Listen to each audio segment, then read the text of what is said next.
Прежде всего, я хотел бы поприветствовать всех тех, кто слушает эти учения по интернету. Я хотел бы поприветствовать всех лам, а также учителей, а также океан собрания членов Санки, а также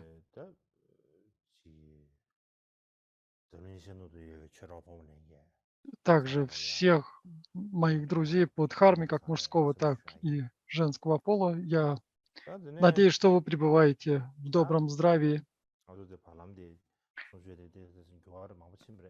И у нас несколько раз происходили изменения в расписании этих учений. И я надеюсь, что в этот раз, в течение нескольких следующих сессий, нам удастся завершить эти учения.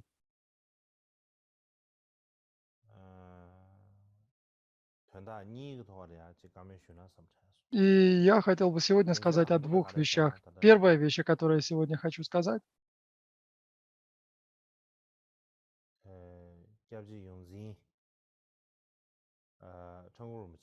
о том, что Чангу Ринпоче, который является наставником, его здоровье ухудшилось, и сейчас он находится в больнице.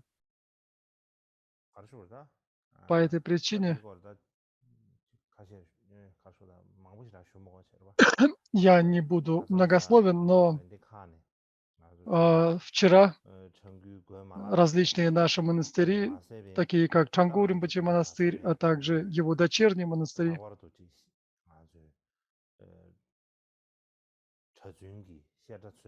а в особенности монастыри, где обучаются монахи и монахи, совершали различные ритуалы и продолжают совершать ради здоровья Чангу Ринпоче. И я хотел бы, чтобы вы все обратили на это внимание и по возможности также возносили свои молитвы о здравии Чангу Ринпоче. Я надеюсь, что Чангу Ринпоче выздоровеет, и его здоровье будет таким же крепким, как прежде. И поэтому я хотел бы попросить вас всех, чтобы вы произносили молитвы пожелания, а также совершали посвящение заслуг ради его здоровья и выздоровления. Второй вопрос, который я хотел бы сегодня упомянуть,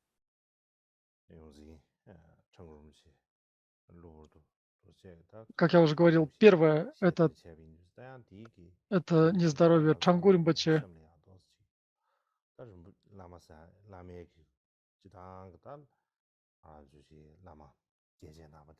И Чангу Ринпоче является учителем всех нас. Он является нашим всеобщим учителем.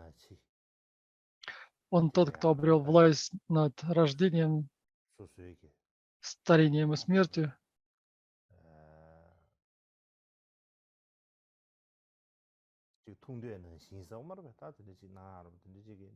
И он проявляет внешне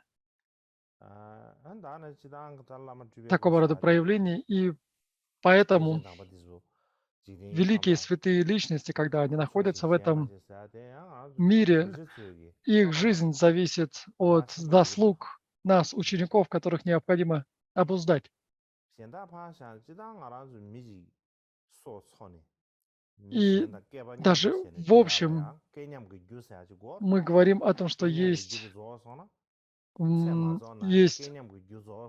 причины, которые соответствуют своим результатам. И поэтому то, насколько долго пребывает человек, даже если это простой человек, он, как правило, живет столько, сколько же и другие представители своего вида. И для того, чтобы прожить эту жизнь, для этого также необходима определенная причина. И поэтому то, насколько долго живет учитель, пребывая защитником и прибежищем живых существ, зависит от нашего накопления заслуг.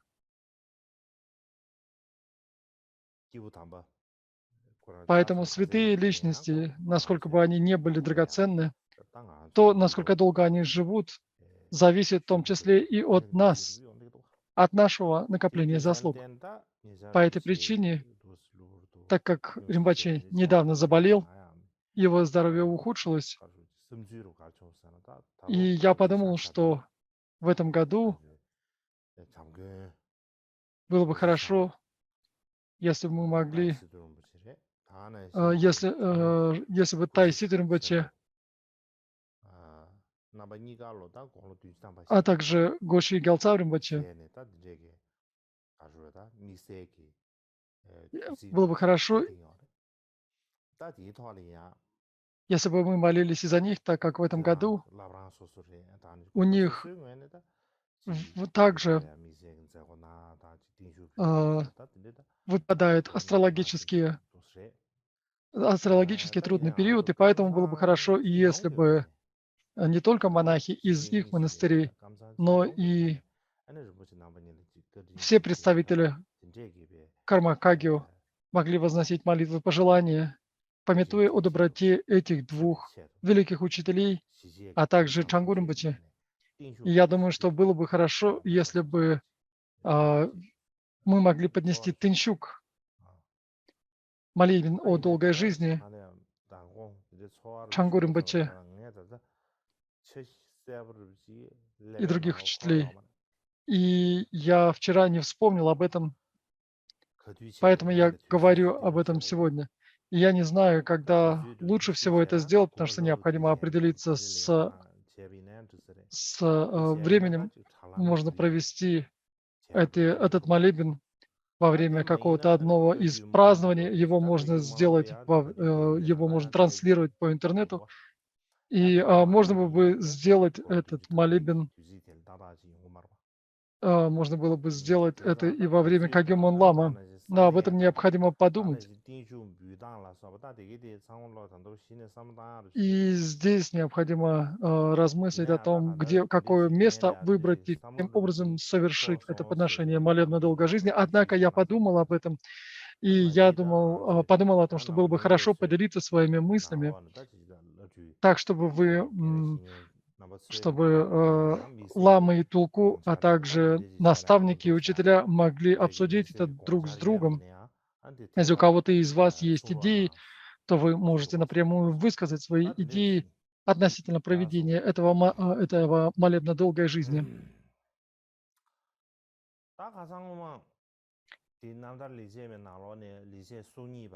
И мы с вами в прошлый раз остановились на 32-м благом деянии, о том, как Микедурджи достиг двух благ благодаря силе преданности, как объяснено в комментарии Санге Палдруба.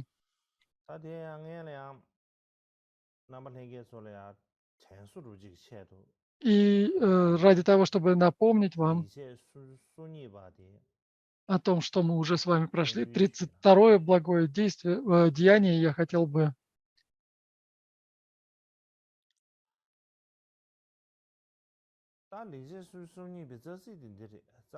снова напомнить вам об этом благом деянии.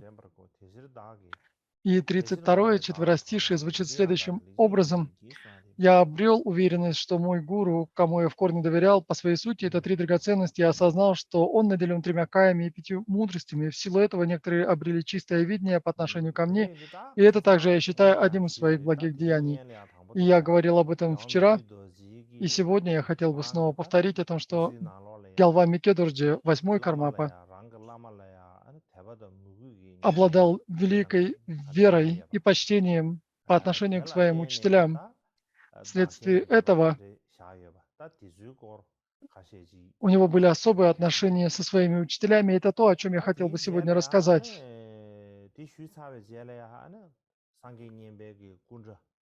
И после этого я хотел бы сказать о статуе Санги Нимбы, которая называется «Серебряное небо». И затем я хотел бы сказать несколько слов о Гуру-йоге 4 сессий. А послезавтра я хотел бы продолжить и рассказать о черных пилюлях Кармапы.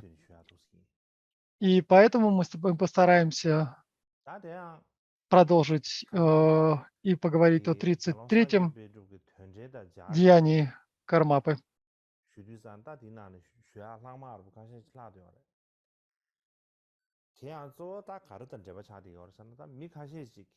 И говоря об этом, некоторые люди говорили, что большинство людей, которые проводят много времени рядом с Микёдорджи, и говорят, что они медитировали и учились, таких много, но они не имеют особой совести и приличия в этой жизни. Они не думают о благе следующей жизни.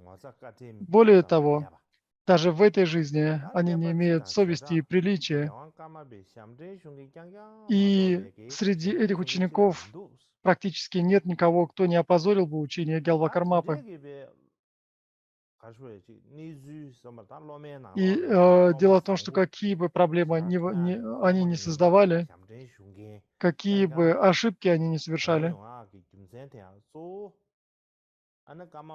Кармапа никогда их не критиковал и не наказывал.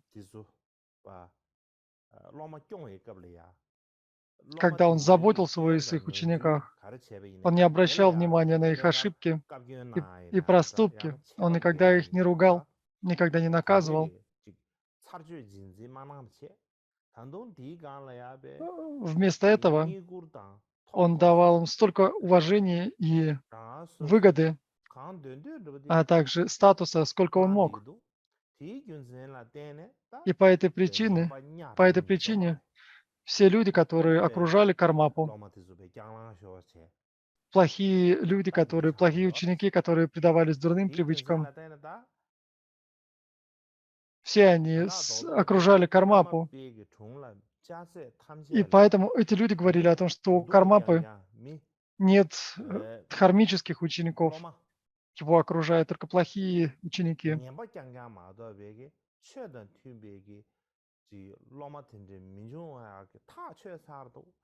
И эти люди говорили о том, что Кармапу окружают лишь плохие люди, которые не следуют дхарме.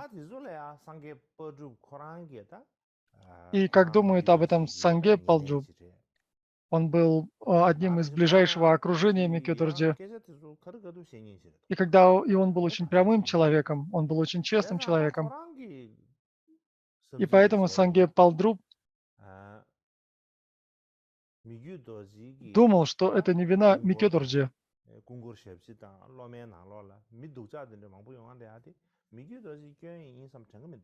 И Санге Палдруб думал, то, что Кармапу окружает плохие ученики и дурные люди, вовсе не является виной самого Микёдорджи. И эти ученики не значит, что они не пытались практиковать согласно дхарме. Это не значит, что они получали наставлений от Микёдорджи. Но сколько дхармы Будды с ее высшим вкусом не пытался давать им Микёдорджи, подобно вкуснейшим явствам, они никогда не были довольны.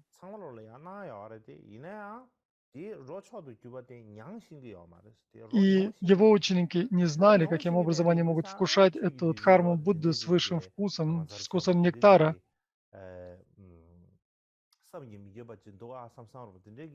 И многие из них не испытывали радости, когда они получали эту высшую нектароподобную дхарму. Они задумывались лишь о благах этой жизни, об одежде, пище и славе этой жизни. Таким образом, они были подобны собакам и свиньям, которые предпочитают фекалии и мочу божественному нектару. И даже если вы дадите божественный нектар собакам и свиньям, они не будут знать, как его познать, как его вкусить. И подобно тому, как отправляется на остров драгоценностей, в наши дни иногда корм для собак и кошек стоит очень дорого, но мы говорим о предыдущих, о временах прошлого.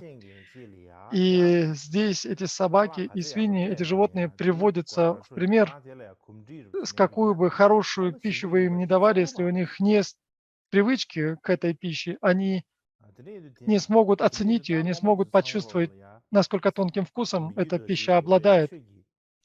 И поэтому сколько бы Микёдорджи не даровал им нектара Дхармы, они не знали, как его вкусить. Более того, они воспринимали сансарические страдания как счастье. Они воспринимали объекты органов чувств как божественные дворцы. И эти чувственные удовольствия, которые подобны яду и огненным ямам, они воспринимали как подобные нектару и божественным дворцам.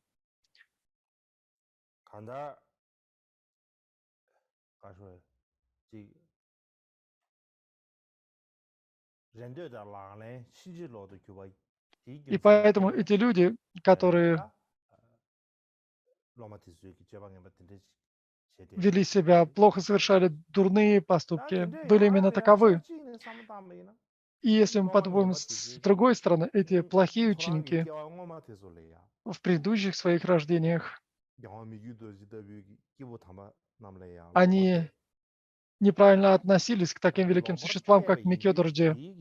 И по этой причине они переживали кармическое созревание страданий в низших мирах, в несчастливых уделах.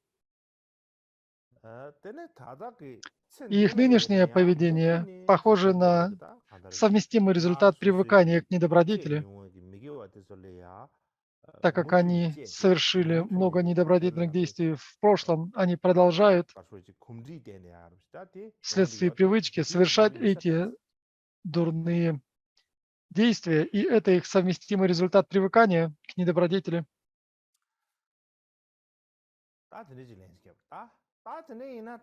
И таков ответ тем людям, которые говорили, что в Микёдорджи окружают только дурные ученики.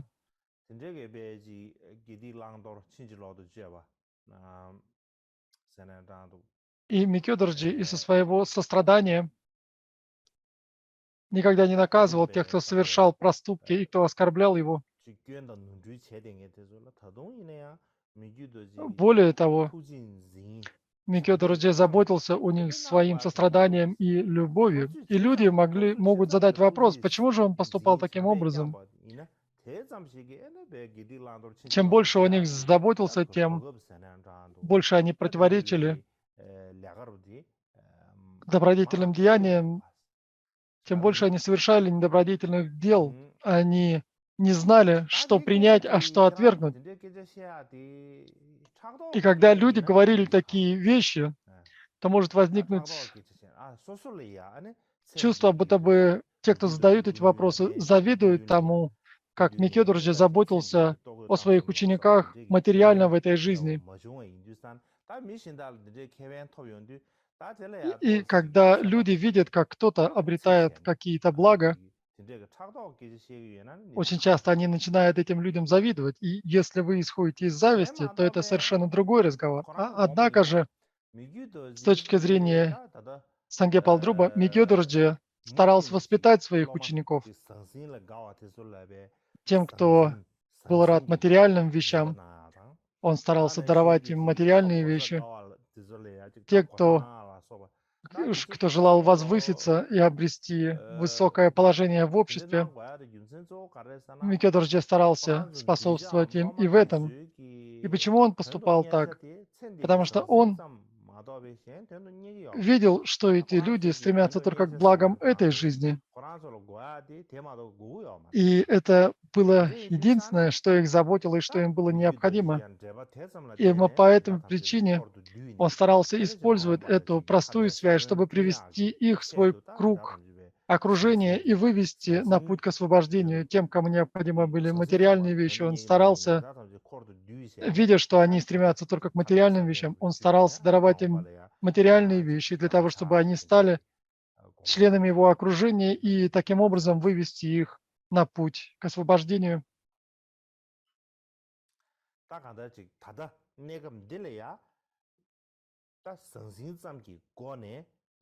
И видя, что они желают лишь материальных вещей, он даровал им материальные вещи для того, чтобы установить их на пути, чтобы вести их по пути к освобождению. Он видел, что нет никакого другого метода, с помощью которых можно установить этих людей на пути к освобождению.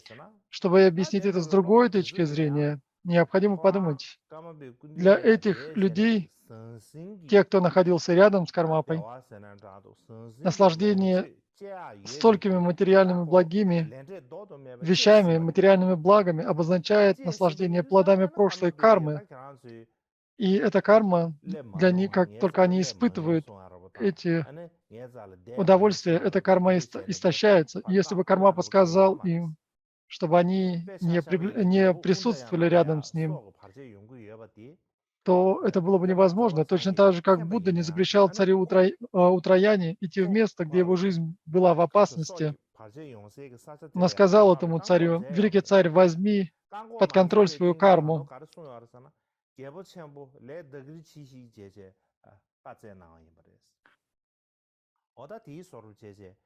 И Микедорджи поступал так же, как и Будда, и среди его окружения учеников были и те, которые пользовались вещами самого Кармапы, и они накопили дурную карму, и эту карму невозможно остановить. Это другая причина, почему он поступал таким образом. И я хотел бы рассказать вам историю. Я уверен, что многие из вас уже слышали эту историю, однако я хотел бы ее повторить и рассказать ее довольно простыми словами, чтобы это было понятно. Я не знаю, какое это было воплощение Кармапы. Одно из воплощений Кармапы, у него был прислужник. И этот прислужник, он каждый день встречался с Кармапой, по всей видимости, он каждый день посещал Кармапу и совершал различные подношения. Он совершал множество таких подношений.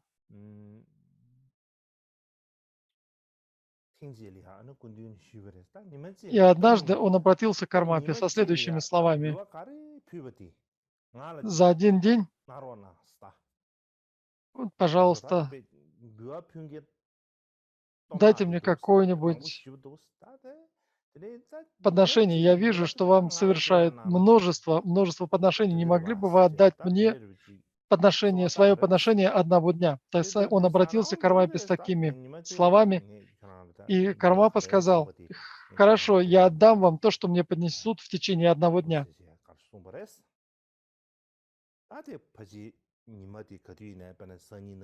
И, например, я не знаю, когда это точно было, скажем, на завтра или на послезавтра, Кармапа обещал отдать все то, что ему поднесут за один день, этому ученику. И после того, как он дал такое обещание, появилось очень много тех, кто совершал подношения Кармапе. Их было огромное количество. Люди стекались к нему с утра и до вечера. И этот человек ждал с самого утра, надеясь на это подношение.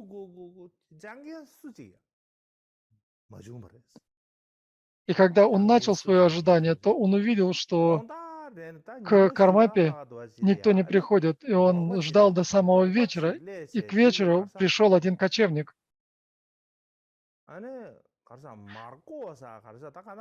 И я не помню, как его звали.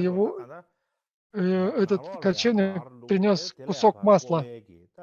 Масло, которое было завернуто в кожу. Он принес масло в кожаном мешочке. И помимо этого кочевника не было никаких других подносителей, хотя обычно к Кармапе люди приходили с самого утра и до вечера. И как бы там ни было, этот кочевник поднес Кармапе всего-навсего один мешочек с маслом. И этот человек надеялся, что к Кармапе, как обычно, будут приходить огромное количество людей, что к нему будут приходить правители с подношениями и так далее. И он надеялся, что он получит такое великое подношение, которое Кармапа получает за один день. Но вместо этого он получил всего-навсего один кусок масла. И Кармапа сказал ему: по всей видимости, ты не накопил никакой кармы, кроме как кармы для получения этого куска масла. И здесь с этим ничего не поделаешь. И этот пример похож на ту ситуацию, о которой я говорил.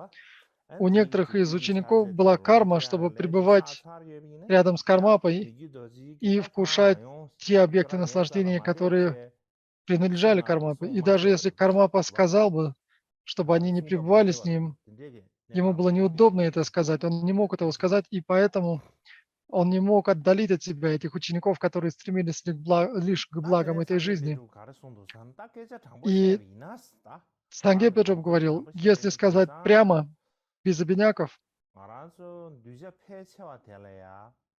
большинство учеников, большинство тех, кого необходимо обуздать,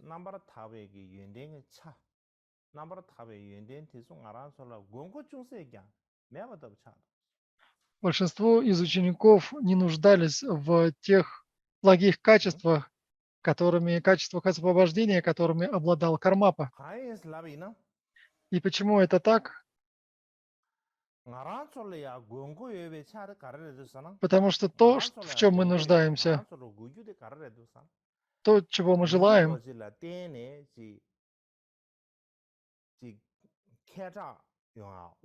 это обретение власти и славы с помощью Кармапы.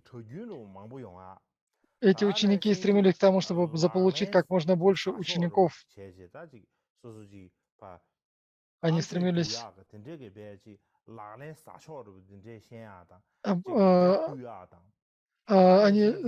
к тому, чтобы совершать действия укрощения демонов, притворяться добрыми, также делать вид, будто бы они являются учителями других монахов. И даже те, кто изучал буддийские труды, они это делали лишь для того, чтобы обрести славу и богатство. И также эти ученики стремились к тому, чтобы собирать подношения в различных местах. И поэтому Санге Палджуп говорил, что это то, что нам необходимо. Описывая учеников Кармапы, он говорил таким образом, и большинству учеников Микки-дорджи не нужны были его качества освобождения. И, как я уже говорил прежде, многие из учеников Микки-дорджи были дурными, плохими учениками, были нехорошими учениками. И эти плохие ученики в самом деле не нуждались в качествах освобождения Кармапы, а также они не стремились следовать тем деяниям, соответствующим дхарме Кармапы, потому что они от этого не извлекали для себя никакой выгоды. Они желали лишь обрести власть, они желали обрести громкое имя, а также богатство и деньги. Но деньги были тогда несколько другими, чем сейчас. Но как бы там ни было, они стремились к тому, чтобы обрести материальные вещи. На самом деле, когда вы встречаете такое великое существо, как Микедурджи, мы должны радовать его тремя способами. Мы должны практиковать тремя способами.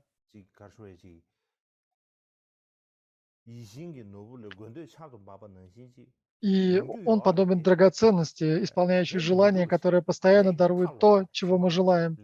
Но из-за того, что ученики Кармапы совершали дурные деяния, они совершали лишь дурные действия. И кто может быть более заслуживающим сострадания, чем те, кто не делает и не делает свою практику лучше и ведет только неправильный образ жизни. Однако те, кто ведет себя дурно, не думают об этом и говорят, они не признают за собой недостатков и проступков.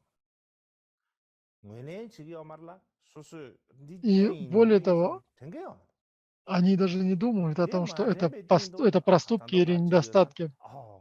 Вместо этого они говорят, что я ученый, я хороший человек, я отпустил эту привязанность к этой жизни, я хороший практик медитации, я хорошо совершал служение своему учителю, я совершал много подношений, и я совершил то или иное подношение своему учителю. У меня есть великая вера и преданность, и моя вера и преданность больше, чем у других.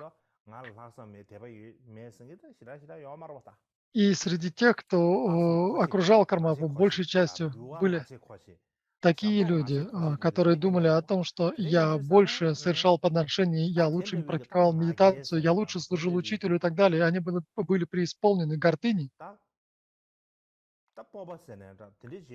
И также они набирались смелости или даже наглости для того, чтобы употреблять объекты наслаждений, которые принадлежали Кармапе. Они думали, что они достойны и что для них уместно потреблять эти объекты, вкушать от тех подношений, которые получал Кармапа. Они думали, что для меня уместно использовать всю пищу, которую с верой предлагает добродетели Кармапе. Они думали, что это правило, что у них есть такое право использовать вещи, подношения и пищу, которую подносили Кармапе. Думая так, они обманывали себя, и другого способа помочь им не было. Они занимались самообманом, не понимая, что их недостатки и пороки являются таковыми. Они не желали признавать эти проступки. И они стремились лишь выпятить себя, они стремились делать вид, что они являются учителями и так далее. И поэтому они занимались самообманом, и не было никакого другого способа для того, чтобы привлечь этих людей на путь освобождения до тех пор, пока не истощится эта их карма.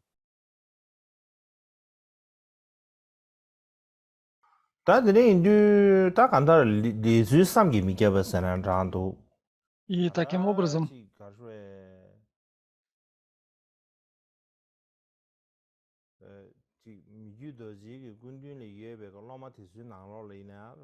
среди учеников, которые окружали Кармапу, было много различных учеников, которые обладали различным накоплением заслуг и различной хорошей и благой кармой. И поэтому очень важно различать учеников, которые окружали Микки Дорджи, потому что нельзя сказать, что ни один из тех, кто видел Микки Дорджи и о ком он заботился, не закончит так, как должно согласно Дхарме. И такие слова неприемлемы, это лишь выражение собственного недовольства тем, что они сами не получили от него никакой щедрости в дхарме или материальных благах для этой жизни.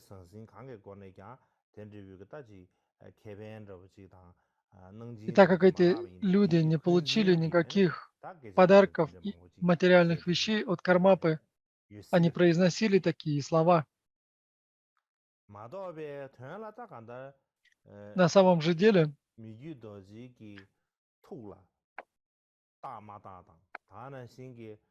Микё Дорджи не было загрязненного видения. Кармапа проводил много времени для того, чтобы заботиться о своих учениках. И некоторые завистливые люди, те, кто не понимает истинное положение вещей, они воспринимали учеников Кармапы как дурных людей. И пройдет много каль, прежде чем они смогут обрести уверенность в том, заботился о них Микё Дорджи или нет, и суждено ли человеку действовать в соответствии с дхармой или нет. И чтобы сказать немного о чистом восприятии тех, кто имел преданность по отношению к Кармапе, многие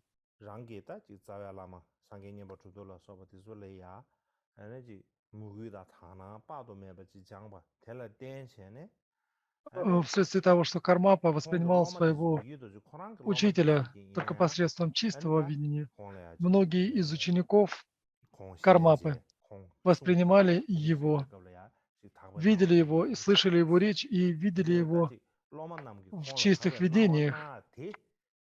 Они воспринимали его посредством чистого видения, точно так же, как Микё Дорджи воспринимал своего коренного учителя.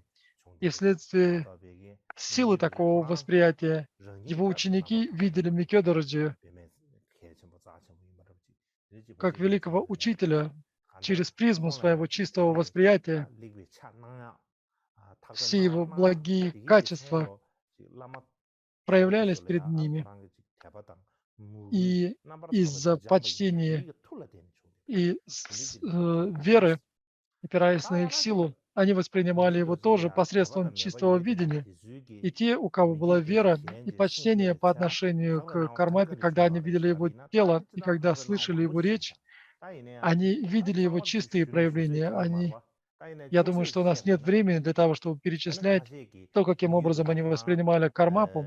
Однако же, если сказать об этом вкратце, некоторые из учеников видели Микёдорджи как Будду Шакьямуни, как Амитапу, как Майтрею и Манджушри, как Авалокитешвару, Чакрасамвару, Хиваджу, Гухья Самаджу, Ваджасадху, Йогини, Сарасвати, Хаягриву, Махакалу и Махакали и множество других мирных и гневных божеств.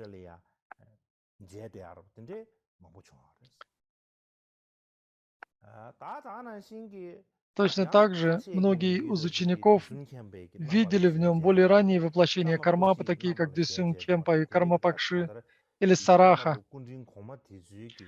Они воспринимали его как предыдущие воплощения Кармапы. И таких учеников было множество. Кроме того, они видели его как индийских махасидхов, таких как Сараха, Вирупа, Тилопа, Наропа и другие махасидхи.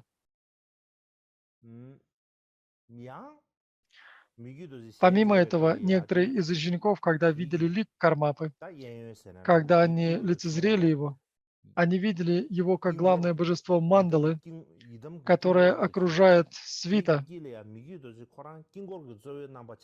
И они видели мандалу Кармапы, в котором он пребывал в виде главного божества мандалы. Другие же ученики видели все пространство, заполненное Кармапой Микёдорджи, черной шапки. И они видели, что все пространство заполнено кармапами, и каждый из этих кармап пребывает в черной шапке на голове.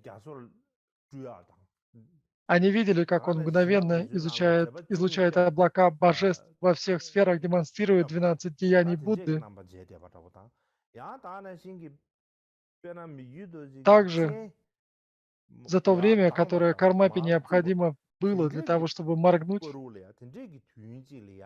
за это краткое время, за это краткое мгновение он отправлялся на небеса Тушита и учил Дхарме божеств. И эти учения вдохновляли богов отвернуться от желаний и беспечности. Другие видели его верхом на льве в небе, одетого в золотые шелка, летящего по небу, сияющего бесконечными лучами света. Многие из личностей, многие из его учеников, не один и не два ученика, а множество учеников видели его тело как массу света.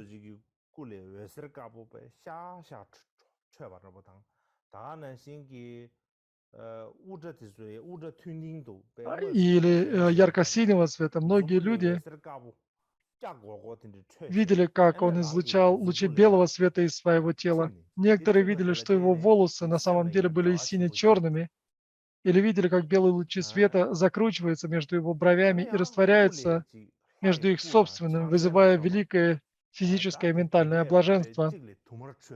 Он мог создавать множество тел и предметов из одного или собрать множество предметов в один. И так много людей видели это, и всего этого невозможно перечислить. И подводя итог этим словам, Сангей Палдруб говорил, некоторые говорят так, некоторые говорящие так, возможно, говорят правду, но некоторые сомневаются, правда это или нет.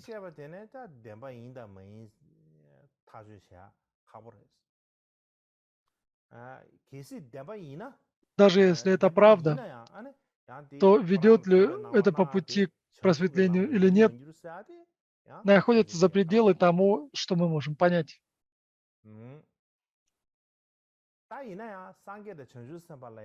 И поэтому не остается ничего, кроме как иметь глубокую убежденность в том, что в связи каждого с Буддами и Бодхисаттвами не станут бессмысленной кармой.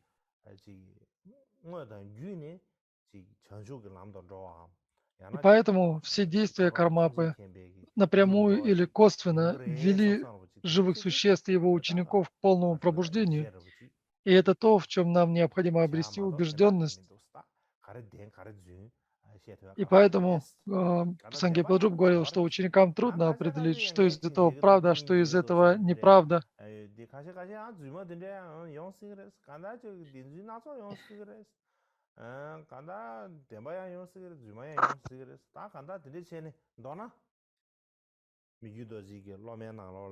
И таким образом среди учеников Микедурджа были те, кто обладал чистым видением. И они видели удивительные проявления кармапы Микедурджа. Я думаю, давайте сделаем 20-минутный перерыв, и после него снова вернемся к этому повествованию.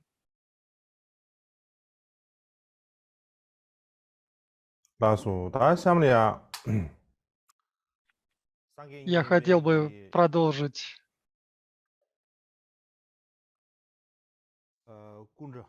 рассказом о статуе серебряного неба, статуе Сангея Нимпаджуптоба. Я хотел бы рассказать вам о ней. И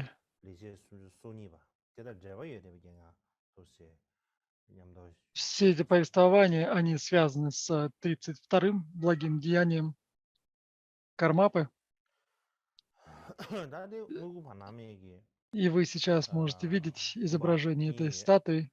Здесь две фотографии этой статуи. Одна – это статуя в одежде, другая же без одежды. Когда вы видите ее в одежде, невозможно сразу понять, что она сделана из серебра. Она не выглядит как серебряная статуя.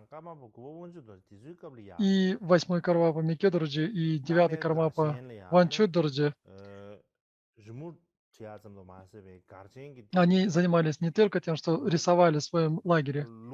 Они делали и статуи, отливали различные статуи в своем лагере.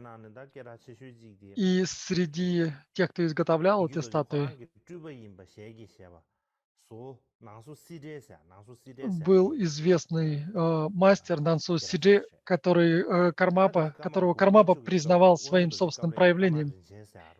А во время 9-го Кармапа был Карма Ринчен, он тоже был большим мастером по изготовлению статуй. И большей частью они изготовляли серебряные статуи, которые отливали из серебра. Если у нас будет время, я позднее расскажу об этом. Как бы там ни было, эта статуя серебряного неба являлась главной священной статуей в монастыре Цурпу. Она представляла собой серебряную статую Санге Нимпы.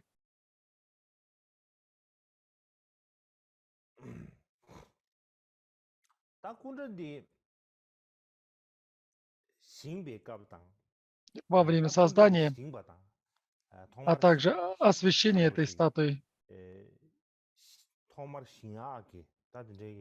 произошло много удивительных событий. И когда задумывалась эта статуя, а после того, как она была создана, произошло много удивительных событий. И эти события описаны в тексте, находящемся среди собрания сочинения Микедурджи. И этот текст называется «Запечатанная тайная история освобождения о чудесах, явленных учителем и учеником во время освящения статуи владыки Санге Нимпы». По всей видимости, в собрании сочинений Микедурджи находится такой текст, в котором повествуется о том, каким образом была задумана эта статуя, каким образом эта задумка была воплощена и какие удивительные события сопутствовали освящению и созданию этой статуи. А также эти события описаны в пире для ученых. Но самое ясное объяснение этих событий находится в тайной истории освобождения. И в этом сочинении есть четверостишье. Я думаю, я ее зачитаю.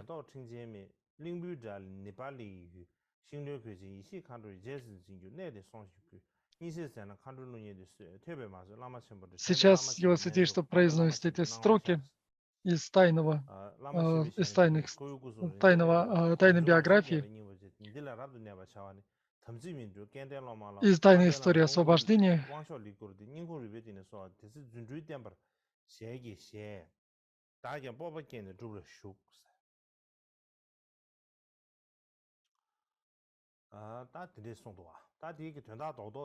И смысл этих слов следующий, если рассказать о нем вкратце.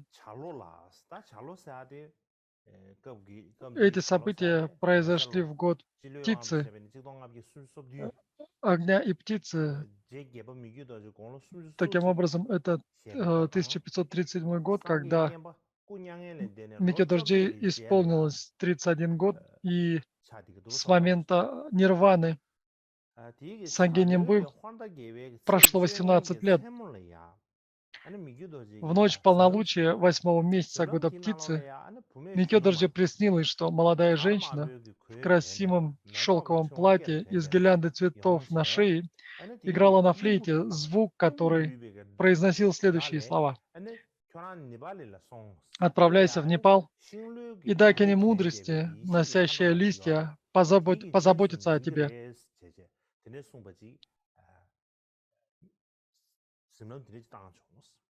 И когда Микедорджи услышал эти слова во сне, он тут же пробудился, и он вспомнил эти слова Дакини, эту мелодию флейты Дакини с этими словами. И эта мелодия не покидала его ума.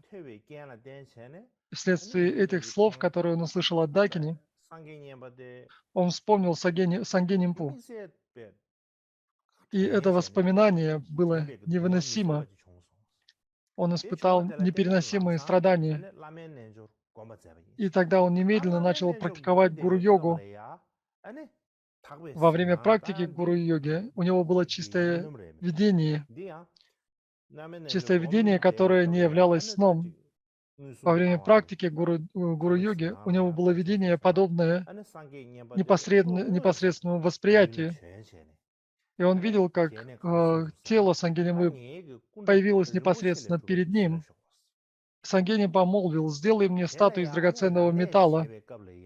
Когда ты осветишь ее, дай ученикам самая посвящение садханы гуру. Дай им посвящение для практики садханы гуру. Молись от всего сердца, и я явлюсь чудеса». Сангенимба дал такое обещание в чистом видении Кармапа Микедорджи. Вследствие этого Микедорджи возвел эту статую, которая была сделана из драгоценного металла, из серебра. И причина, по которой эта статуя была возведена, было это чистое видение. Также Павод Суглактримба в пиршестве для ученых также очень ясно описывает эти события. И он пишет в своем пиршестве для учения: статуя Нимпы Римпоче была отлита из серебра и имела высоту в 1 локоть. Это была очень красивая статуя. Казалось, что она уже была отполирована, когда ее отливали. Она была настолько хорошо отлита, что казалось, что она отполирована. И, как я уже показывал вам прежде, фотографию этой статуи, тот, кто открыл глаза, кто нарисовал эти глаза и покрыл эту статую золотом, по всей видимости, тот, кто это делал, был не очень искусен. Вы видели, что эта статуя, ее лицо, ее лик был покрыт золотом не очень хорошо. И даже если хорошая статуя покрыта неправильно, покрыта золотом неправильно, и глаза прорисованы не очень хорошо, то она, если говорить, просто портится. И, по всей видимости, Микёдорджи также сделал трон и гала за спиной этой статуи, украшенную множеством драгоценных камней.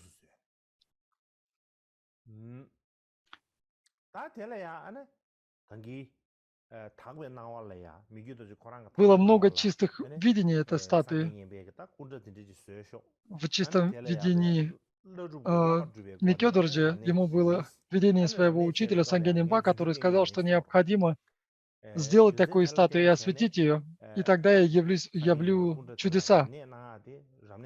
При освящении этой статуи с помощью гуру-йоги молитвы превратили нижнюю долину Таши-Джанга в благоприятную равнину.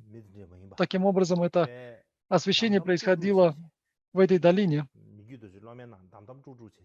Среди людей, совершавших освящение, было 10, я думаю, необратимых бодхисаттв, в том числе Пикшу Кунсамва, Трунгба Юм и Джамбу Гелон. На вечернюю все эти были бодхисаттвы, которые не возвращаются снова в сансару, и они были великими бодхисаттвами. И на вечернюю сессию пришел и сам Микёдорджи. И они занимались практикой 7 дней. Более 7 дней они занимались практикой гуру-йоги. В это время Микёдорджи видел, как Санке Нимба пробуждается к состоянию Будды. По всей видимости, это произошло во время ночной сессии. И Микёдорджи видел, как Санге Нимба пребывает во время этой практики, и Микёдорджи совершал эту практику в течение более чем 7 дней. И в чистом видении Микёдорджи во время практики, по всей видимости, во время этой практики было много различных чистых видений. Однако я не буду говорить об всех этих видениях, но я расскажу о том, как в чистом видении, одном из чистых видений Микёдорджи, он видел, как Санге Нимба пробуждается к состоянию Будды, как Татагата Брахмадваджа, в южной чистой земле, называемой Нимбоджапа, или чистая сущность, и учил Дхарме миллиарды божеств, миллиарды бодхисаттв. Он преподавал им Дхарму, и у Микёдорджи было такое чистое видение. Чистое видение. Перед ним было столько его тел, сколько атомов во всех мирах, делающих различные подношения.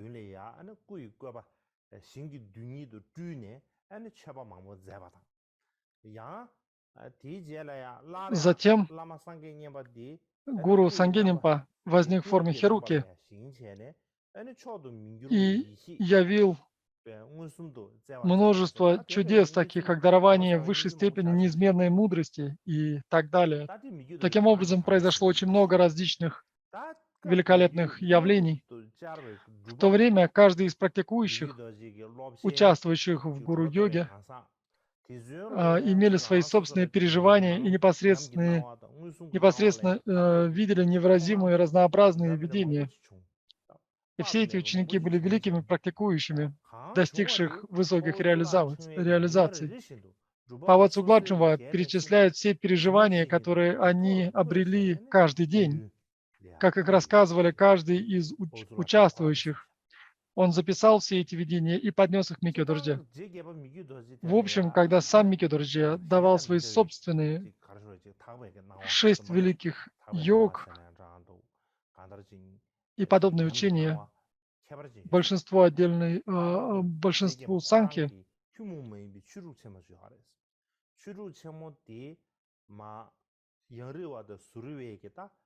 он давал их Янгрива и Сурива различным разделам санхи.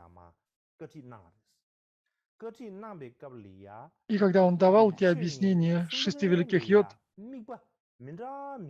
он давал отдельные визуализации каждым из слушателей, каждым 3 слушателям. Если собралось много людей, как правило, дается одна визуализация, которую выполняют все. Дают одно объяснение медитации. Однако Микёдорджи давал каждым 3 слушателям из этой санхи различные визуализации. И в то время Паво Ринпоче, Паво Цуглакчумба, был ассистентом преподавателя по наставлениям. Он был тем наставником, который повторял то, что уже было объяснено Кармапа Микёдорджи. Он был ассистентом преподавателя по повторению наставлений. Поэтому он записал в письменной форме все объяснения и переживания, которые были у каждого из участников. И затем, после этого, он показал их Микёдорджи. И среди тех записанных переживаний во время преподавания 6 великих йог, также в этом тексте присутствуют различные описания визуализаций и наставлений. И если какой-то человек увидел эти объяснения, эти переживания, эти описания, он подумал бы, что это какая-то шутка. Настолько они были удивительны, настолько эти переживания были особенны. И поэтому простые люди, которые могли бы увидеть эти описания, были бы поражены. Они могли усомниться в том, что разглашение секретов неподходящим сосудом является проступком. И все эти ученики также были людьми, которые скрывали свои качества. Они были скрытыми йогинами. И они не показывали свои ситхи другим людям и не показывали, что они достигли высокой духовной реализации. И Микёдорджи тоже скрывал свои качества, свои превосходные качества. И так как они все были тайными йогинами, они подумали, что если записи по Цуглакчуму, в которых записаны все эти удивительные переживания, если они были бы открыты другим ученикам, они могли бы повредить практике медитации учителя и ученика. Поэтому они использовали все эти свитки с записями по Цуглакчуму, чтобы заполнить статую, чтобы они не стали широко известны. Потому что если бы простые увидели бы эти описания, если бы они узнали о переживаниях и чистых видениях этих учителей, они могли подумать, что это шутка. И для того, чтобы этого не произошло, Паво Цуглакчумба говорил об этом напрямую, что они использовали эти свитки для того, чтобы наполнить статую. В любом случае, согласно описанной выше тайной истории освобождения, во время посвящения у Микёдорджи и практикующих были видения различные видения и переживания. И они видели Дюсюн Кемпу, Кармапакши, Пагмуджупу, Джикумбу и других гуру Кагью, а также Бхагавана Будды, отца и матери Хируки Чакрасавары. Иостишта снова попросил немного подождать.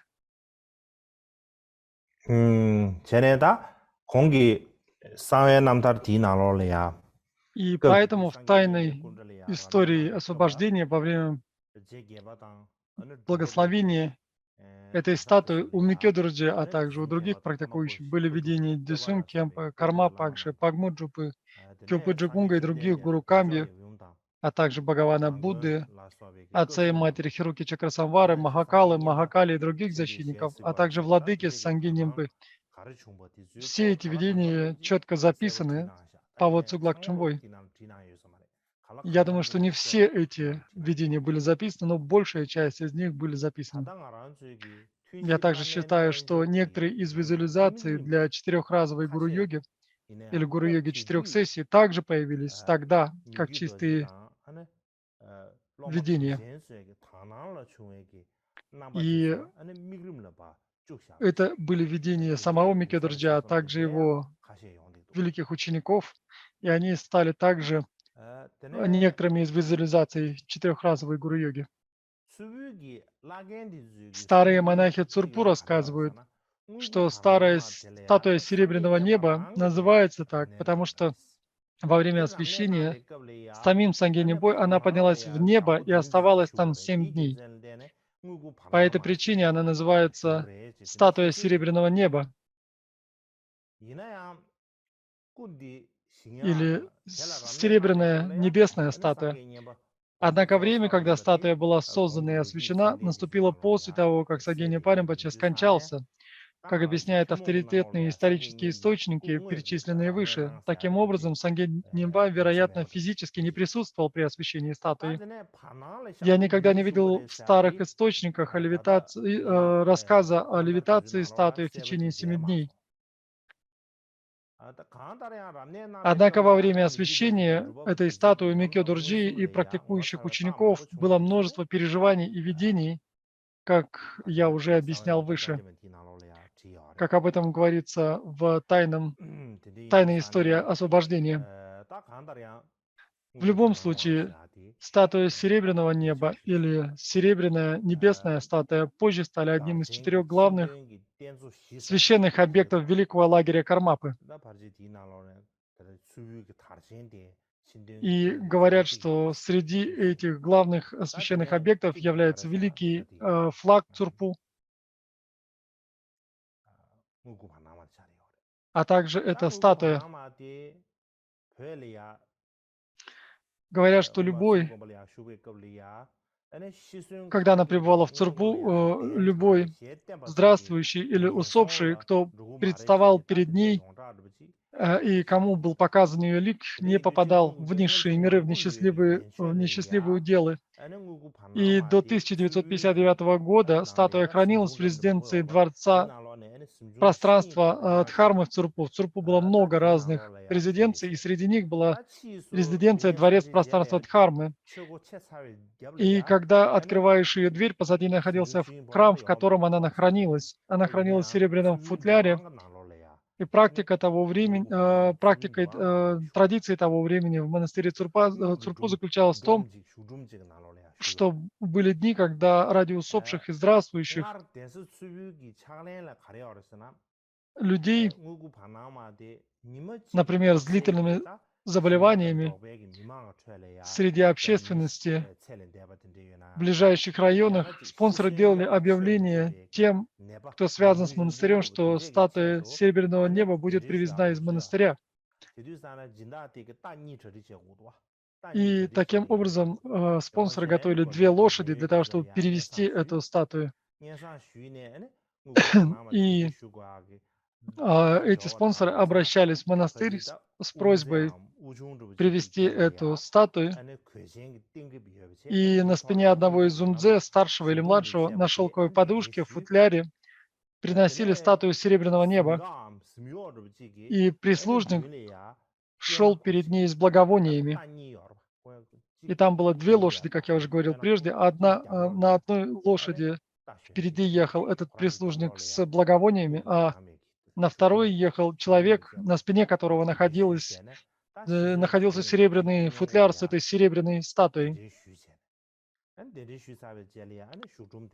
И таким образом, когда эта статуя была привезена, ее открывали, ей совершали, спонсоры устраивали подношение 5 видов и так далее в соответствии с их собственными целями. Они декламировали 4-разовую гуру-йогу, а затем спонсор просил об исполнении его желаний. После этого статуя должна была быть возвращена на свое место в святилище, в храме в тот же день. Нельзя было оставлять ее на ночь в том месте. Точно так же, когда новое тело усопшего приносили на кладбище Цурпу, когда человек умирал, его тело привозили на это кладбище в Цурпу и традиционно связывались с офисом монастыря и должностными лицами монастыря, прося разрешения принести это тело на кладбище Цурпу, и серебряную статую выносили, и как прежде читали 4-разовую гуру-йогу и другие тексты, а затем, как уже было сказано выше, эту статую возвращали в храмовый зал.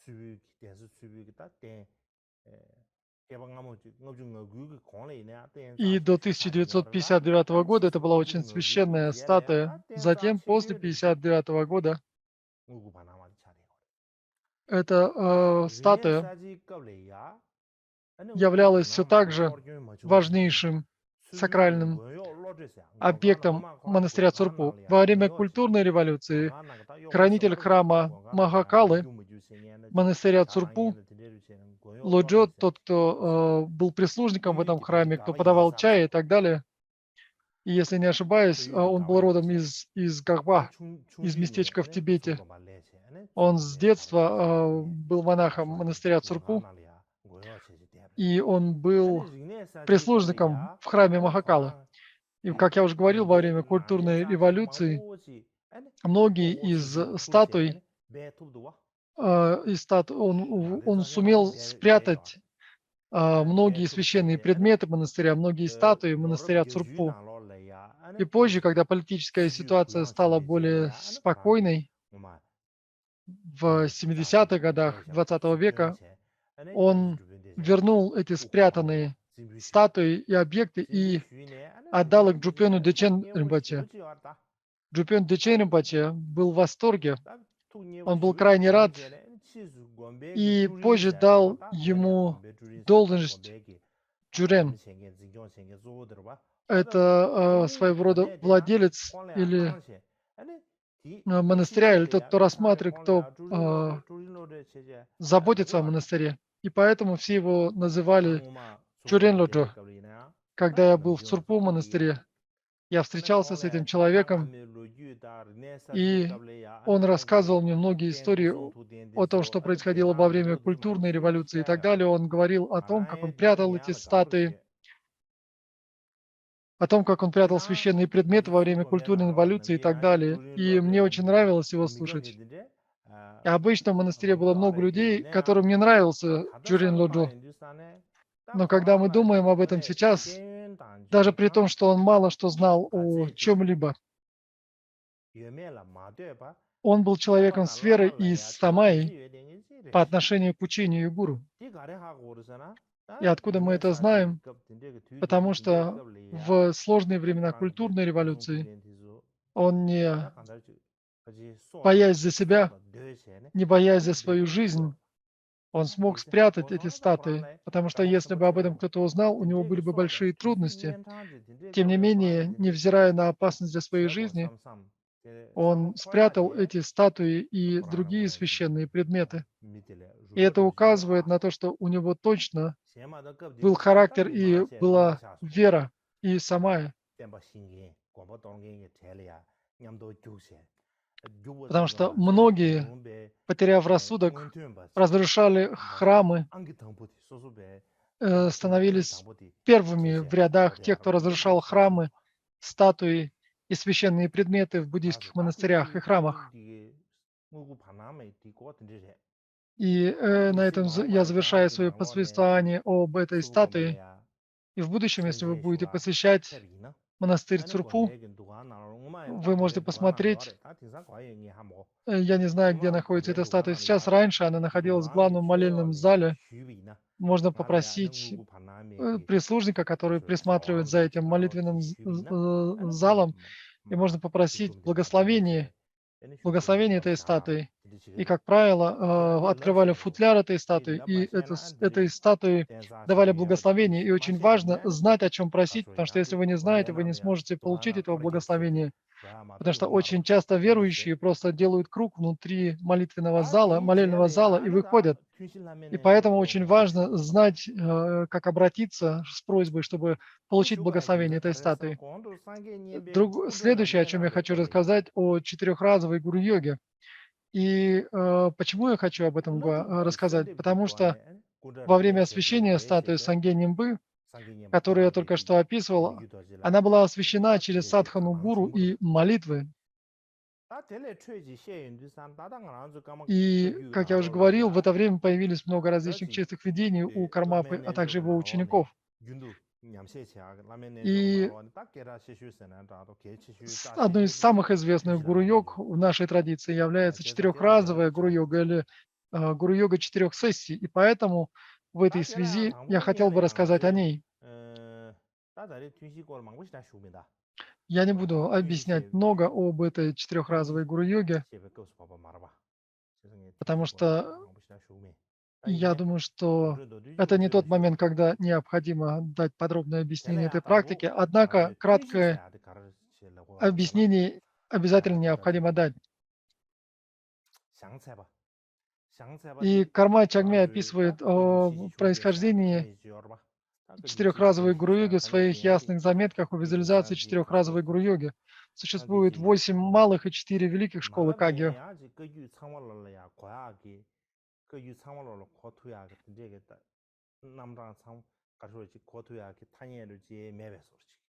И если я не буду говорить об этих разделениях Кагью, многие не будут о них знать. С другой стороны, если рассказывать о них, это может стать причиной для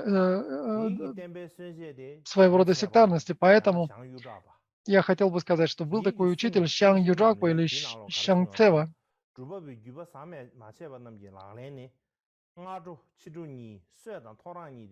И в этом сочинении говорится,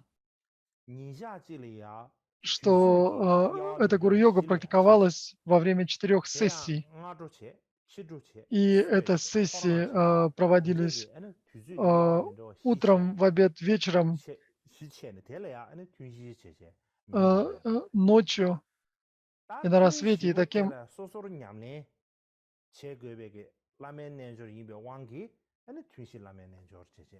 И так как она практиковалась во время этих 4 сессий, она так и называется йога 4 сессий или четырехразовая гуру-йога.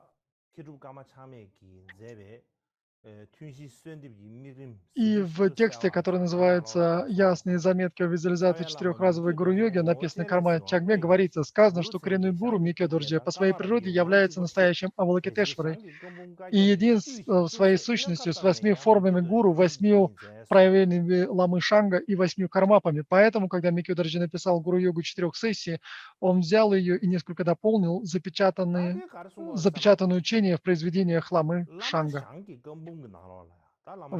Как говорится, Микьо Дорджи выбрал несколько, он был представителем. Лама Шанг был основателем школы Цалпа Кагью, и у него было несколько текстов в его собрании сочинений, и среди них было несколько запечатанных учений, секретных учений. И Микьо Дорджи выбрал несколько отрывков из запечатанных учений в собрании сочинений Ламы Шанга и добавил несколько своих собственных частей, которые он написал сам. Таким образом, появился этот текст четырехразовой гуру-йоги или йоги 4 сессий. И мне кажется, что это описание Карма Чагме соответствует реальной ситуации. И, конечно, может быть, нельзя говорить так, что это соответствует, описание Карма Чагме соответствует реальной ситуации, но как бы там ни было, я думаю, что Карма Чагме очень точно описал эту ситуацию. В собрании сочинений Микьо Дорджи есть текст под названием «Некоторые молитвы и обращения для достижения гуру». И она содержит отрывок, открывающий нашу нынешнюю гуру-йогу из 4 сессий, начиная от слов «Нама Гуру над моей головой, дакини мудрости», до слов «Пришло время молиться от всего сердца». В этом тексте есть примечания, которые ясно указывают, какие слова были взяты из запечатанных трудов Ламы Шанга. В этом тексте совершенно ясно говорится, что эти слова были взяты из труда Ламы Шанга. Я вижу в этом основу для четырехразовой гуру-йоги. Позже некоторые другие важные слова Микьо Дорджи и слова некоторых его учеников, которые были великими ситхами, создали эту современную четырехразовую гуру-йогу.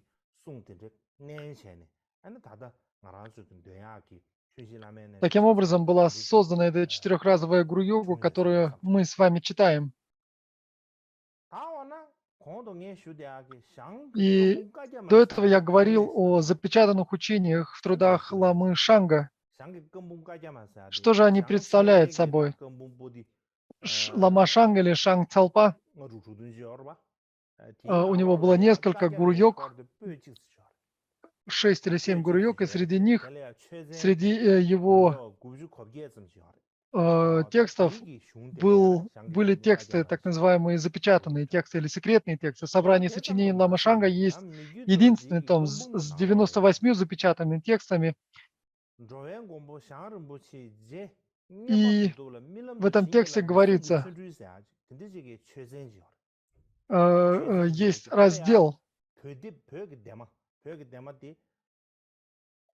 собрание с сочинениями Кёдорджи также включает в себя текст под названием «Чудесные благословенные слова», которые Шаунамбачи, защитник живых существ, сказал владыке Нимпе Джубтобу во сне. Этот текст состоит из 48 тибетских листов. Обычно западные книги содержат страницы. Мы же считаем в листах, а не в страницах. И этот текст состоит из 48 листов. Когда коренной гуру Микё Дорджи Сангени Паримбача было 28 лет, в ночь на 8 число 7 месяца года дракона, ему приснился яркий сон о том, что он был благословен Ламой Шангом и Дюсюм Кемпой, среди прочих. Это был очень яркий и удивительный сон. И это была необычайная гуру садхана, связанная с йогой мудрости Тумо. В ней содержатся 3 основных раздела. Первый из этих – это йога Тумо. Второе – это посвящение ваджи великого блаженства. Это йога ясного света возникновения тела, благословенной великой ваджи и пустотой. И третий раздел – это йога Павы Махамудры, йога переноса сознания Махамудры, объединенной ваджей.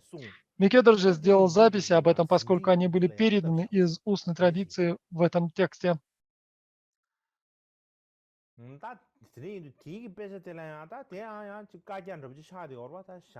И это были секретные тексты, запечатанные тексты. И, как я уже говорил, Сангени Нимпай видел Лама Шанга в своем чистом видении, и поэтому эти учения были секретными и запечатанными. Помимо Ламы Шанга, Сангени Нимпай видел а также и проявление кармапы. Но пиршество для ученых говорит,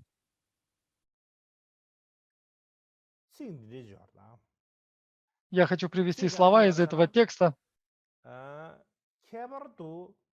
В пиршестве для ученых, а также Гуру-Джайши Чуйджунгне в этих 2 текстах говорится, поскольку он увидел, что 8 форм Гуру Ринпоче, 8 форм Ламы Шанга и 8 выправлений кармапы неразделимы, он дал эту запечатанную практику.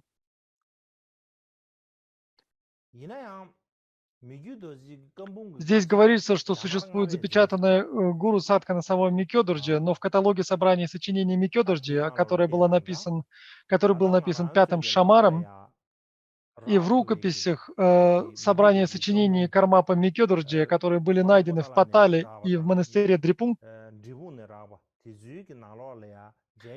я не видел никакой другой запечатанной гуру садханы.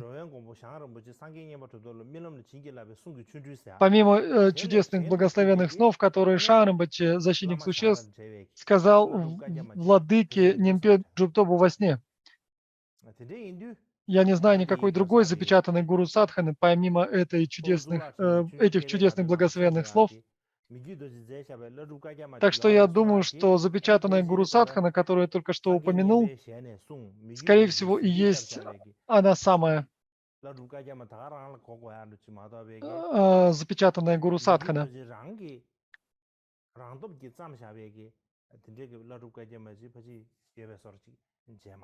Я не встречал гуру садхана, которая была написана, запечатанную гуру садхану, которая была написана самим Микё Дорджи.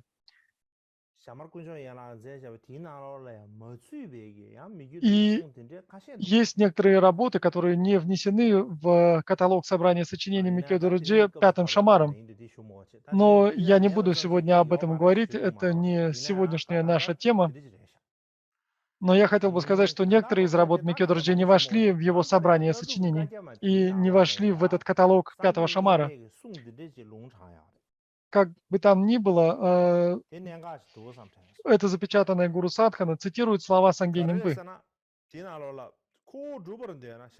Если вы хотите достичь меня, поскольку нет никакой разницы между Шангом Ринпоче и мной, метод быстрого достижения благословения для обретения состояния их обоих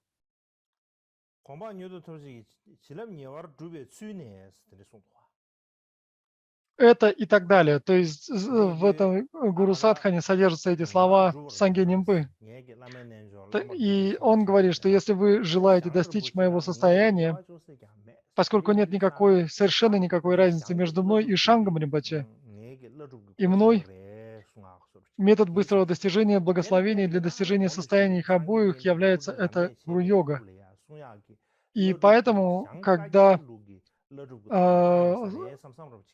смотря на это, я думаю, что Гуру Садхана, которую практиковали при освящении статуи Сангей Нимбы, вполне могла быть Гуру Садханой традицией запечатанных слов Шанга, Ламы Шанга.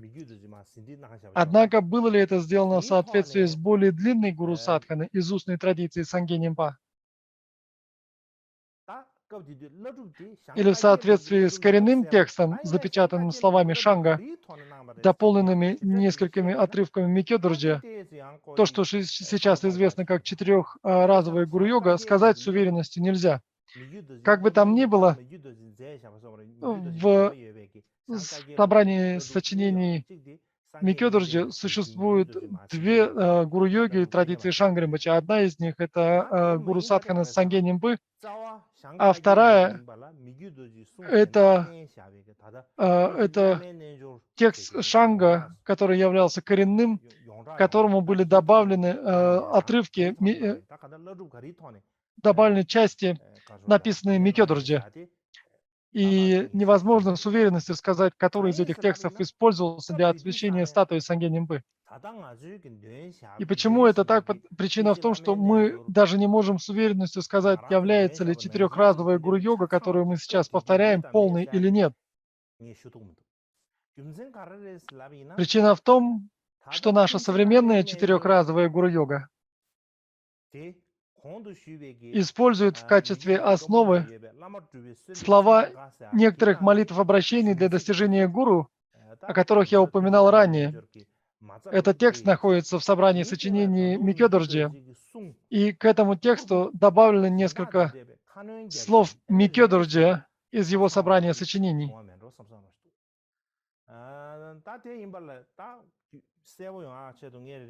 И чтобы было совершенно ясно, я хотел бы привести здесь слова из четырехразовой гуру-йоги. Например, отрывок, который начинается со слов,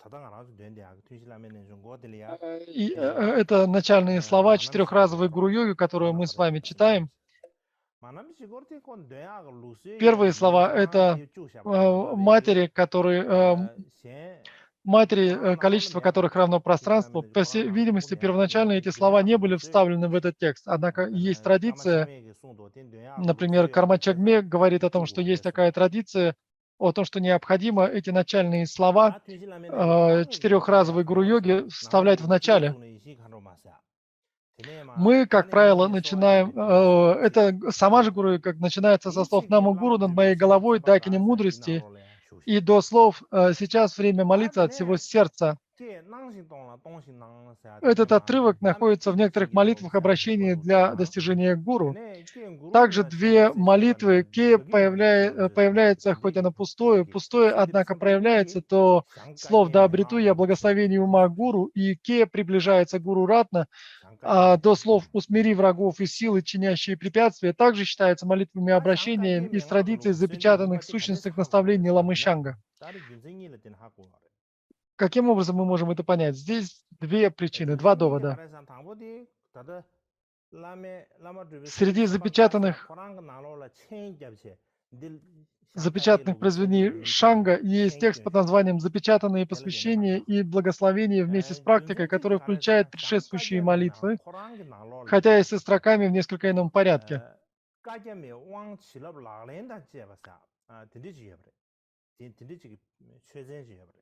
По всей видимости, среди работ Шанга есть этот текст, запечатанный посвящение и благословение вместе с практикой, который включает предшествующие молитвы, которые я только что упомянул, хотя и со строками в несколько ином порядке. Порядок этих строк отличается. Молитвы же к телу, речи и разуму разделены и включают в себя молитвы обращения. В нашей же гуру-йоге они соединены вместе. Молитвы обращения к телу, речи и уму у нас соединены вместе. В традиции же Шанга они были разделены, и молитва обращения, приглашение, нисхождение, благословения были разделены. Поэтому текст длиннее. В конце есть обращение к 7 формам Шанга: Падма Ваджа, Дечендурджи, Цукедурджи, Микёдурджи, Шидандурджи, Рулпедурджи и Гаведурджи. В качестве альтернативы это молитва, связанная с 7 секретными, местами.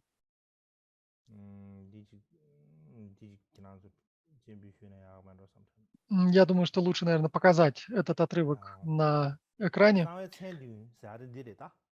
И это 7 форм Шанга. И также в качестве альтернативы эта молитва связана с 7 секретными местами. Это 7 мест, в которых Лама Шанг занимался практикой. Это Ялунг Джумбу, Самьеуце, Сангюл Монджол, Джумбу Чукун, Цалган Чучиль, Хаса Чульнам и Юджак Пал. Это те 7 мест, в которых он занимался практикой. И он совершал свои деяния освобождения в этих 7 местах, и поэтому в этом тексте присутствует молитва, связанная с этими 7 местами. И поэтому эту молитву также называют молитва обращения к 7 местам. То есть она имеет 2 названия. Молитва обращения к 7 тайным именам, а также молитва обращения к 7 местам. И эта молитва обращения к 7 тайным именам также можно найти в собрании сочинений Микёдурджи, где она называется «Молитва обращения о преемственности запечатанных сочинений Шанга». Название ее несколько отличается. Это не молитва обращения к 7 местам или к 7 проявлениям, а это молитва обращения о преемственности запечатанных сочинений Шанга. Эта молитва обращения считалась восхвалением Ламы Шанга, когда в этой жизни он достиг высших ситхи и с помощью 28 внешних богов созвездий Накшатр, 28 внутренних Ишвар и 28 тайных Дакини. Когда он достиг высших ситхи, то есть достиг состояния Будды, Дакини пели это восхваление, обращенное к Ламе Шангу. И поэтому в некоторых комментариях эта гуру-йога называется важными словами Дакими. И почему это так? Потому что эти слова взяты из гуру-йоги Шанга, и эти слова были произнесены Дакини. И как я уже говорил прежде, Карма Чагми и Пават Суглакчумба упоминают 8 форм Шанга. Они упоминают также 8 форм гуру и 8 кармап. И что же это такое? Что же такое 8 проявлений кармапы и так далее? Мы все знаем, что такое 8 проявлений гуру, но я не знал, что такое 8 различных имен или проявлений Ламы Шанга. Я провел небольшое исследование, и теперь мне стало ясно, что представляют собой эти 8 проявлений Ламы Шанга. И я хотел бы вам показать эти 8 имен, потому что в будущем, когда мы будем говорить о том, что эти 8 проявлений Шанга, 8 проявлений Кармапы и так далее, необходимо знать, что они собой представляют, иначе это будет довольно странно. 8 имен Ламы Шанга или 8 проявлений Ламы Шанга, они следующие. У него было, видимо, 8 имен, которые подразумевали 8 проявлений Шанг, Падмаваджа, Девадурджи, Цогедурджи, Микёдурджи, Шидандурджи, Шангарулпедурджи, Шангаведурджи и Шангдеведурджи. В самом тексте говорится Шанг Падмаваджа. В остальных же это имя Шанг не используется, кроме Шанг Деведурджи. То есть во всех этих именах, 8 именах Ламы Шанга, только в 2 из них используется само имя Шанг. Каким образом необходимо их визуализировать? Запечатанный Гуру Садхана в собрании сочинений Микё Дорджи говорит, что их следует визуализировать одетыми в одежды императоров Чакравартинов. Все эти 8 проявлений, они очень похожи друг на друга, их цвета похожи, а на них костяные украшения белого цвета, и они издают звук. Когда они сталкиваются с друг другом, они издают звук, и необходимо визуализировать его таким образом.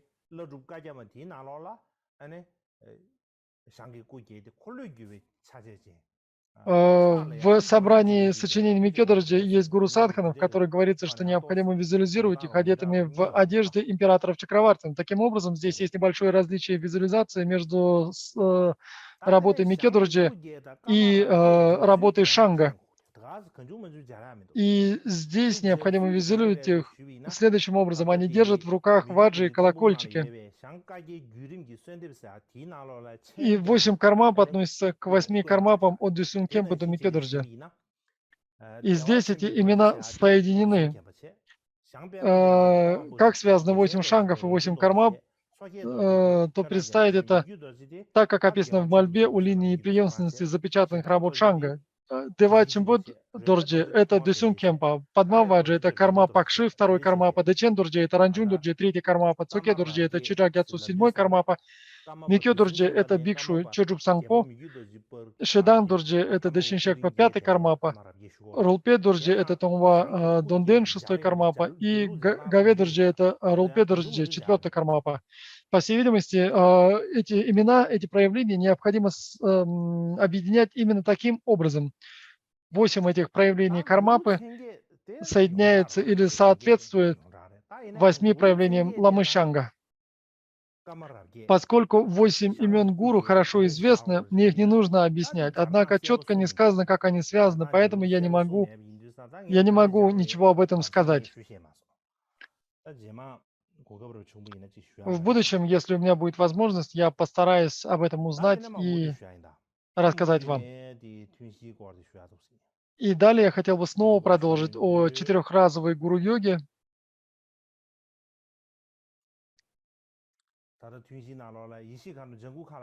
И в 4-разовой гуру-йоге сказано: «Я не видел избавления посредством дакини от инфарктов и припадков».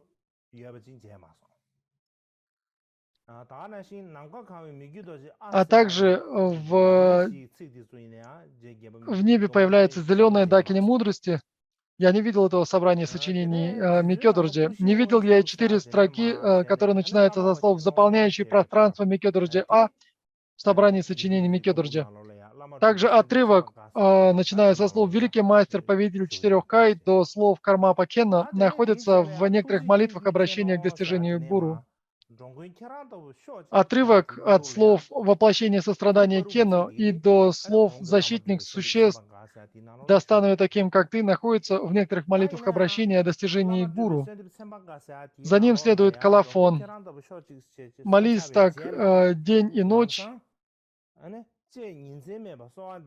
Я призываю своих учеников читать эти 2 молитвы Кармапе.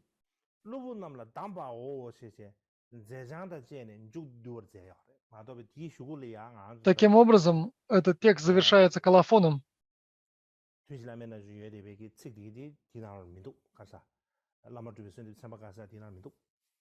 В нашей же гуру-йоге, 4-разовой гуру-йоге, эти слова колофона отсутствуют.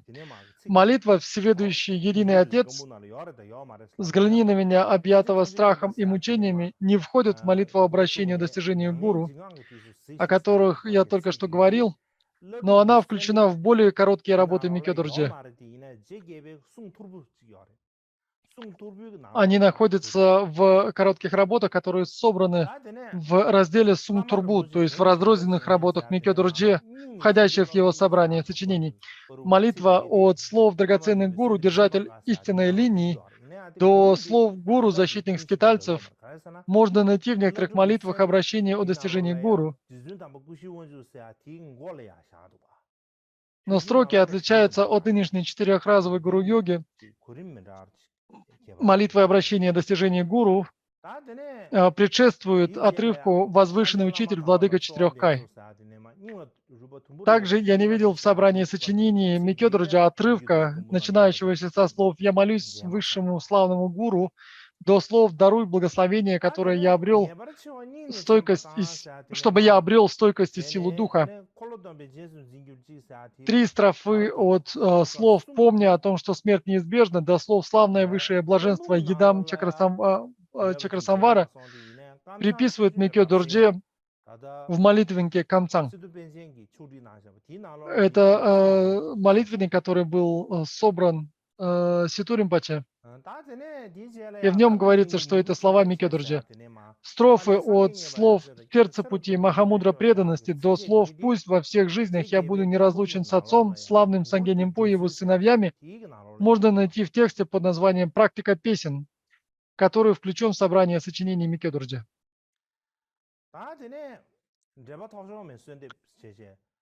Большая часть отрывка от слов «Я молюсь несравненной линии Дако Кагью» и до слов «Я молюсь могущественному владыке Дхармы, освобождающему от страха», входит в число более коротких произведений Микё Дордже, которые находятся в разделе Сум Турбу, в разрозненных сочинениях Микё Дордже, которые входят в его собрание сочинений. Молитвы гуру линии преемственности, по-видимому, добавлялись при жизни каждого из кармап. По сей день мы не можем сказать, что все слова этой гуру-йоги являются словами Микё Дордже, потому что с каждым кармапой эти слова добавлялись в эту гуру-йогу. Однако же предыдущие слова являются сочинением Микё Дордже. 3 строфы от строк «Во всех жизнях да обрету я благое рождение» и до строк «Да обрету я без промедления состояние Ваджадара» — это молитва, которая известна в тибетском буддизме, но я не знаю, какой лама написал ее. Эти слова произносят все традиции тибетского буддизма, и Сакя, и Гелук, и Нингма, и Кагью, но я не знаю, кто является автором этих строф. И подводя итог всему сказанному о четырехразовой гуру-йоге, я дал объяснение того, какие слова из этой гуру-йоги присутствуют или отсутствуют в собрании сочинений Микё Дордже. И причина, почему я даю такое объяснение, я думаю, что она станет ясна позднее. И Негова Карма Шенпен, непосредственный ученик Ситу Панчена, написал в своих историях освобождения 6 учителей учеников традиции Камцанг. Четырехразовая гуру-йога Гялва Микё Дордже — это высшая гуру садхана. Существует явно похожая визуализация из главы достижения важного наставника Сампута Тантры. Этот самый текст считается тайной песни Дакини, а слова молитвы и обращения — тайными словами Микё Дордже. Природа всех победителей, которые являлись в чистом видении Махасидхова, были составлены его собственными учениками. Она обращена к следующим молитвам и благословениям. «Я молюсь могущественному владыке Дхарме, освобождающему от страха». Это имеет большее благословение, чем любая другая молитва обращения. В этой четырехразовой гуру-йоге большинство слов были написаны самим Микё Дордже, однако существуют и слова, которые были добавлены учениками Кармапы, но есть также и часть этого текста, которые являются собой песни Дакинь. Однако очень трудно, было бы хорошо, если бы мы могли различать, какие из слов являются словами Кармапы, какие его учениками, а какие представляют собой песни Дакини. И так как сегодня у меня появилась такая возможность, я решил дать объяснение. И Что касается главы достижения важного учителя Сампута Тантры, то в Сампута Тантре в Кангюре есть отрывок в конце первого раздела, который называется «Благословение учителя и мудры». Я не могу сказать, является ли это тем самым отрывком или нет. В остальном визуализация четырехразовой гуру-йоги основана на запечатанных работах Шанга, чистых видениях Санге Нимбы и чистых видениях Микёдурджи и его совершенных учеников, его учеников Махасидхов. Я уже объяснял, что большинство слов принадлежит Микёдурджи, и что есть несколько слов из запечатанных работ Шанга, и также несколько слов учеников Микёдурджи, которые достигли состояния Махасидхов.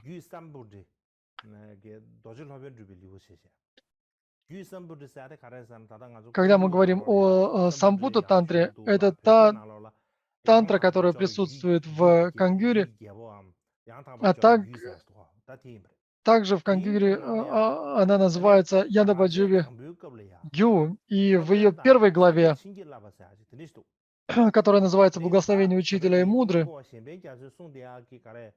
присутствует этот отрывок.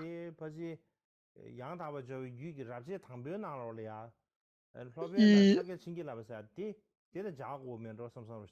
я думаю, что то, что говорил Негова, необходимо соединять с этой тантрой Ядабадживи Гю, с ее первой главой, которая называется «Благословение учителя и мудры».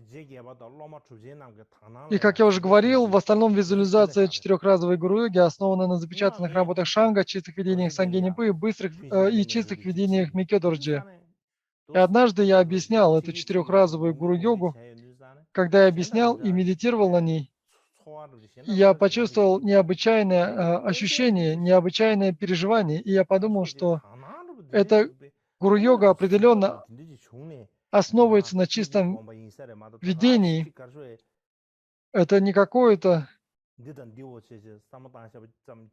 измышление или сочинение кого-то из какое-то сочинение.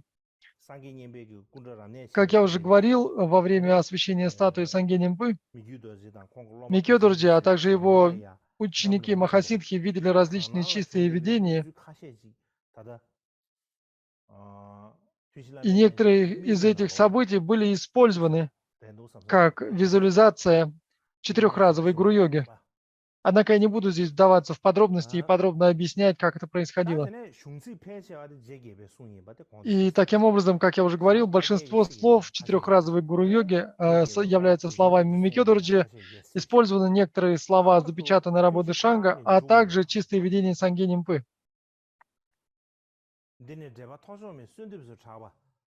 В частности, в конце четырехразовой гуру говорится, эта молитва известна как та, с которой достаточно одной лишь связи. Даже существа, рожденные в мире животных, услышав ее однажды, не переродятся в нижних мирах. В момент смерти благородный Авлокитешвара, владыка Дорджи Янчен, протянет им свою длинную руку, сияющую белым светом, и в одно мгновение заберет свою чистую землю Сакавати, как он обещал. Дорджи Янчен – это имя Кармапа Микёдурджи.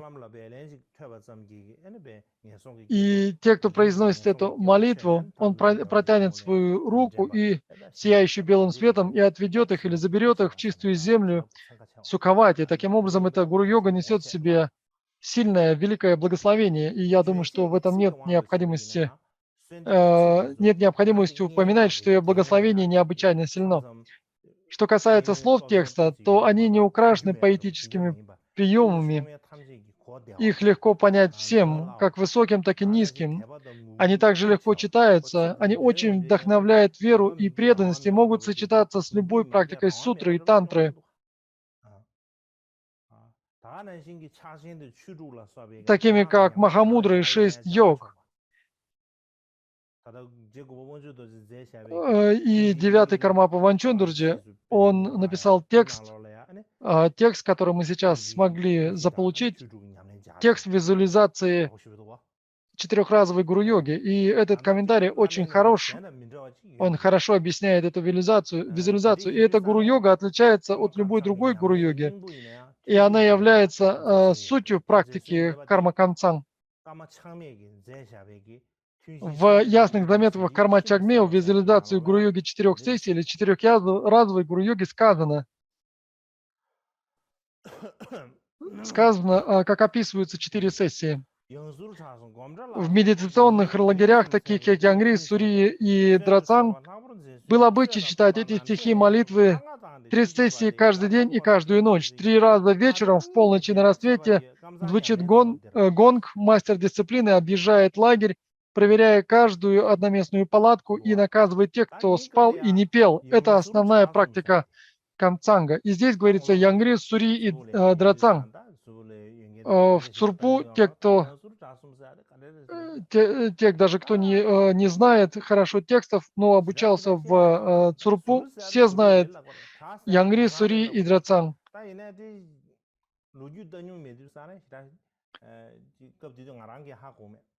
И в то время, так как я не изучал много истории, я не знал точно, что это такое. Однако, почему эти лагеря были названы таким образом? Почему 3 части лагеря назывались так? В течение первой части жизни Кармапа Чуиндурджи 3 части лагеря, 3 части Санхи, Янгри, Сури и Драцан. Это были главным образом те, кто занимался практикой Махамудры и 6 йог-наропы.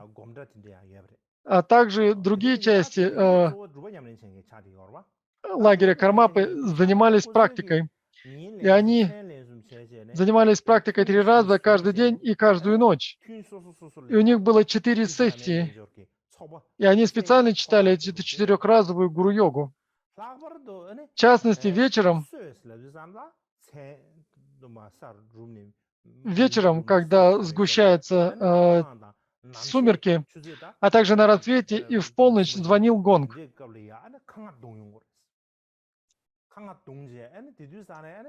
И мастер дисциплины,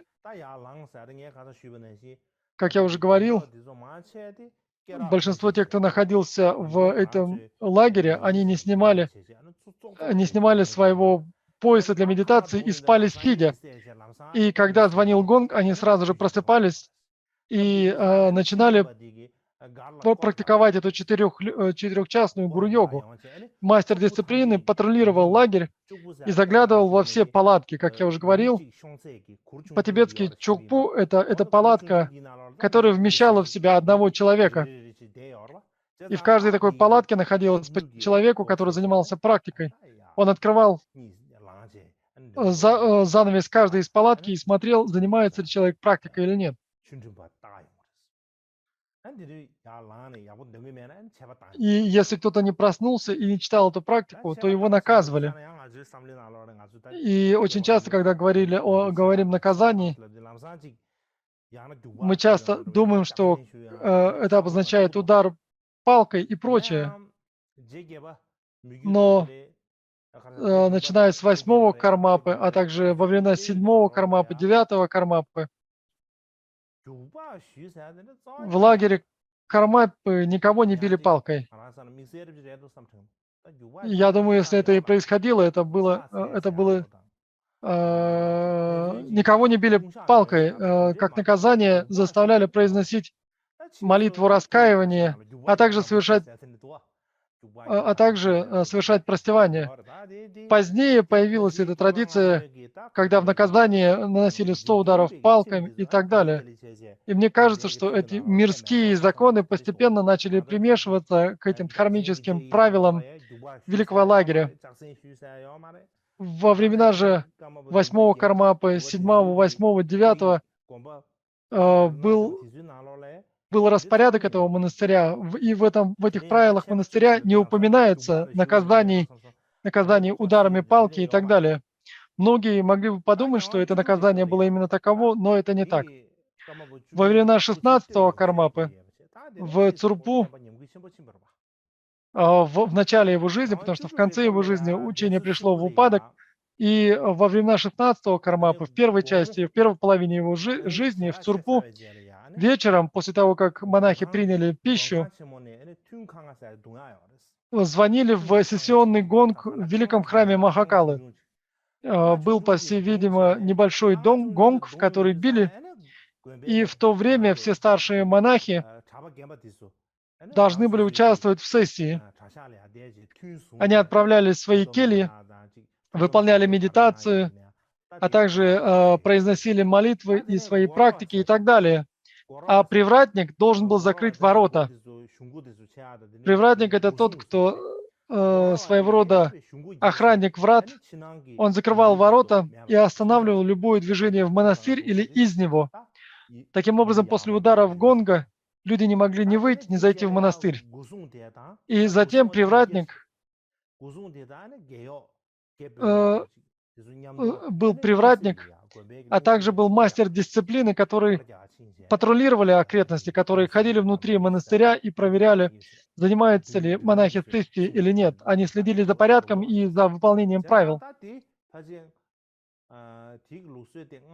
Это, по всей видимости, было продолжением более ранних традиций лагеря Кармапы. Это выполнение 4-разовой гуру-йоги.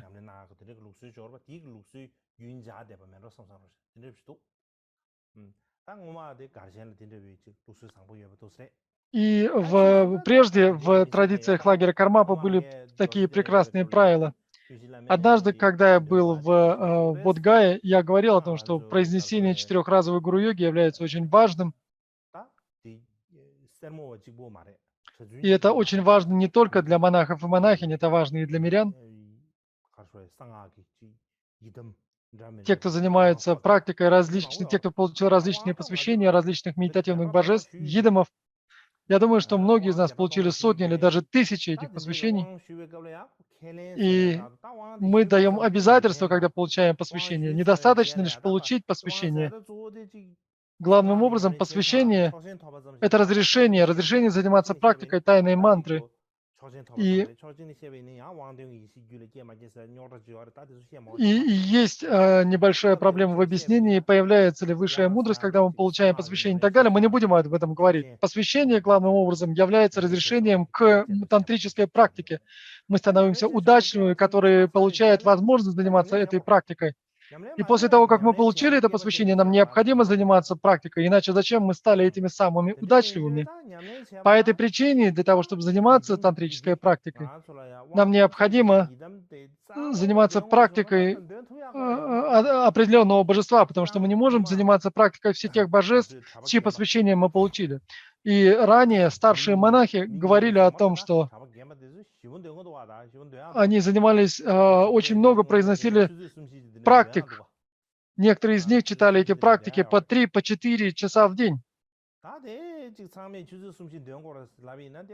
И если каждому из нас придется произносить эти практики по 3-4 практика, это будет очень сложно, потому что у всех у нас очень много занятий, и сейчас времена изменились, и иногда зачастую трудно произносить практики даже в течение часа или двух. Но самым главным является сосредоточение на своем коренном гуру.